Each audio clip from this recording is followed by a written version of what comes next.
Okay, so you're getting ready to apply for Social Security. I know, it can feel like a huge task, but don't worry. In this explainer, we're going to break it all down into a simple, step-by-step roadmap so you can get it done with total confidence. So, you've decided it's time to claim the benefits you've been working for your whole life, right? Perfect, you're in the right place. We're going to make sure you know exactly what to do, what to have ready, and how to get it done right the first time. All right, think of this as your roadmap. We're going to start with the application process itself and the first big decision you've got to make. First things first, you've got a choice to make. How are you actually going to apply? You've got a few key options. For most people applying for retirement or spousal benefits, doing it online is by far the easiest way. You just go to your My Social Security account. It's super convenient. But, and listen, this is a big one, if you are applying for survivor benefits, you must apply by phone or in person. The online option is just not available for that. You know the key to making this whole thing go smoothly? Being prepared. So let's get all your ducks in a row and walk through exactly what you'll need to have on hand. Let's start with the basics, okay? This is just some simple information about you and your family situation. You'll obviously need your date and place of birth. And when it comes to your marital history, and this is important, they want your complete history, not just your current marriage, but all of them. And finally, they'll ask for the number of children you have. All right, next up, let's talk about your work history. The application is really going to focus on what you've been doing for the last couple of years.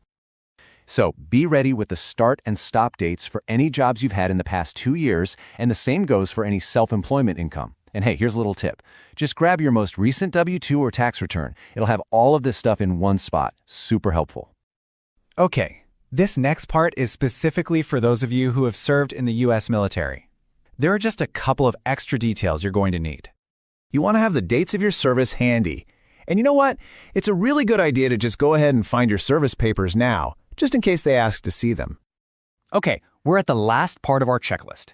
This is about grabbing a few official documents to prove, well, that you're you. Now, they might ask to see your original Social Security card and your birth certificate. And just a heads up, for anyone born outside the United States, you will definitely need to provide proof of your legal status. Okay, I need everyone to listen up for a second because this next part is really, really important. We have to talk about a crucial difference in the application process that's specifically for those filing for survivor benefits. And here is the absolute #1 rule you have to remember in this situation. If you are applying for survivor benefits, you cannot do it online. It's just not an option, period. So what do? Well, your only options are to call the Social Security Administration or to physically go into an office. You're going to need all the same documents we just talked about, but the way you file is completely different. That's super important to know. All right, so let's fast forward. Your application is approved. Congratulations.